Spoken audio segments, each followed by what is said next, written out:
Bonjour, aujourd'hui je vais vous parler de la santé de votre cerveau, c'est-à-dire de votre santé mentale. Je vais vous donner 6 conseils pour préserver votre cerveau.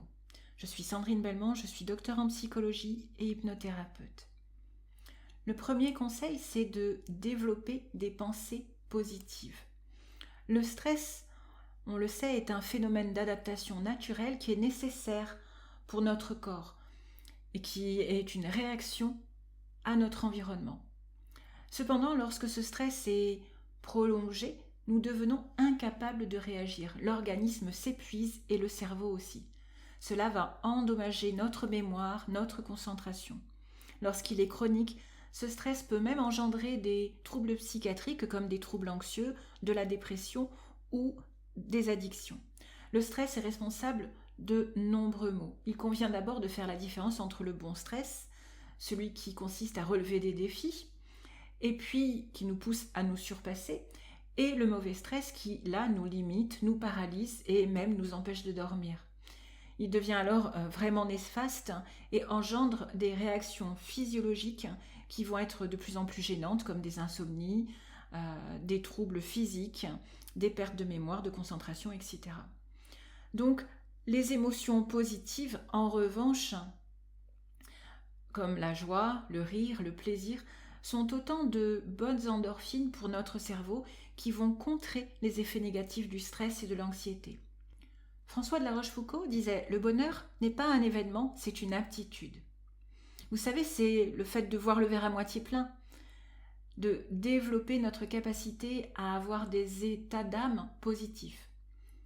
Faites attention à ce qui se passe autour de vous, d'agréable, de positif, les petits plaisirs du quotidien, les bonnes nouvelles, les sourires. Notez tous les bons moments de la journée.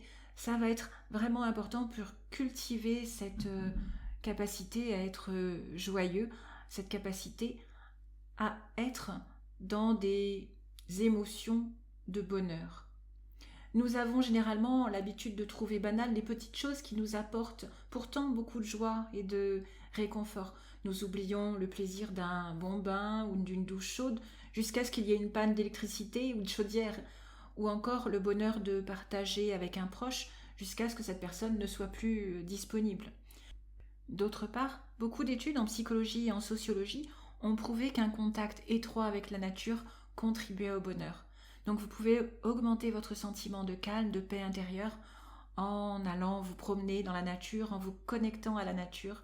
En général, c'est quelque chose qui est très apaisant pour beaucoup de personnes. Et puis, deuxième conseil, cultiver la gratitude et l'altruisme. Dans le même ordre d'idées, et grâce à l'épigénétique, qui est l'expression de nos gènes en fonction de nos comportements, nous savons que les émotions positives ont de l'importance sur notre santé physique et mentale. Les recherches en neurosciences qui ont montré que le fait de cultiver l'amour altruiste et la compassion, comme toute forme d'entraînement, provoque des modifications dans le cerveau, tant au niveau fonctionnel que structural du cerveau.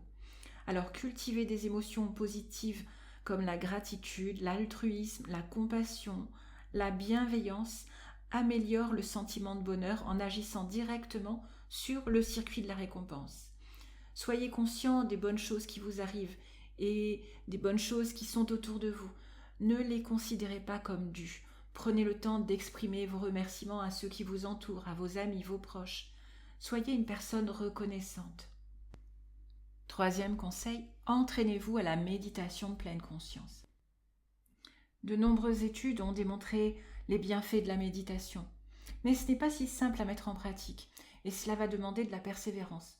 Mais vous pouvez commencer par de petits exercices qui deviendront une habitude, voire même une philosophie de vie.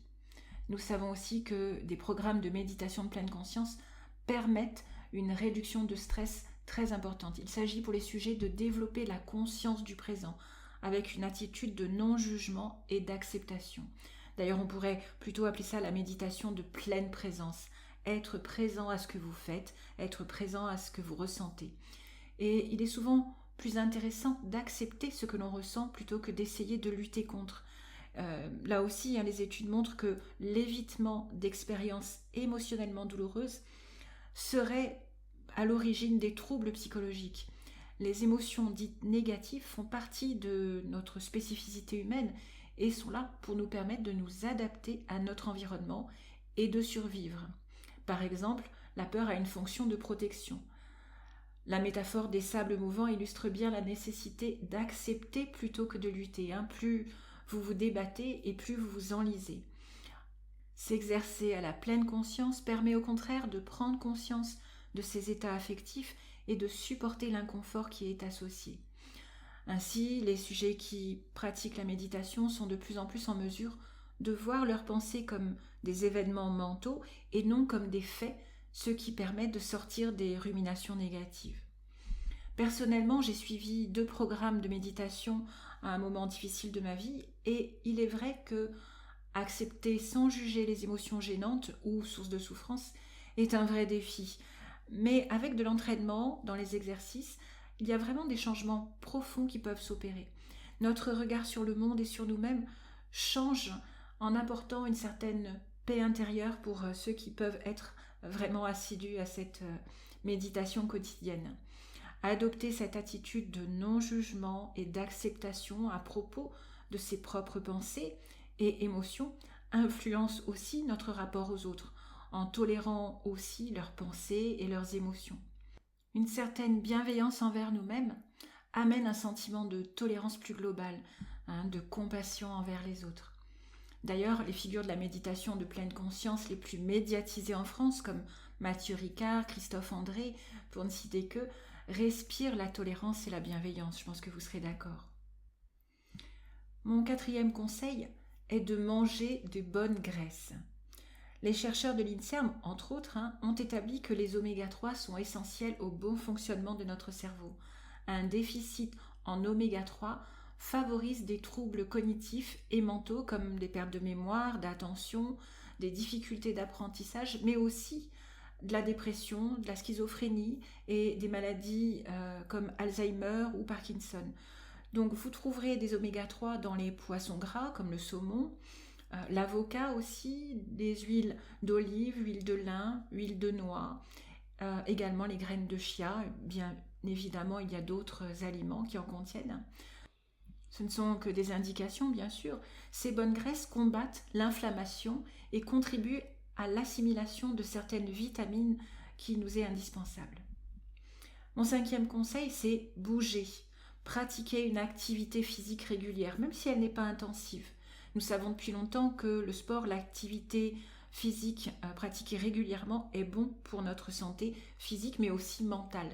Depuis les recherches faites depuis ces 30 dernières années en psychologie, cela montre que le sport améliore les états dépressifs légers ou modérés. Le sport agit sur le cerveau en favorisant la production de nouvelles cellules sanguines et donc une irrigation plus efficace du système nerveux. Il augmente aussi la concentration de certaines hormones comme la dopamine, qui est la molécule associée au plaisir et à la motivation. Ça agit un petit peu comme un antidépresseur naturel. 6e point, prenez soin de votre sommeil. Les études, là aussi, ont établi que le sommeil n'a pas seulement une fonction biologique, mais améliore l'activité du système de défense immunitaire et l'équilibre hormonal. La santé émotionnelle et physique, les apprentissages, les processus de mémorisation et l'élimination des déchets dans le cerveau sont également améliorés. Savez-vous que les cellules de votre cerveau produisent des déchets, tout comme le reste de votre corps?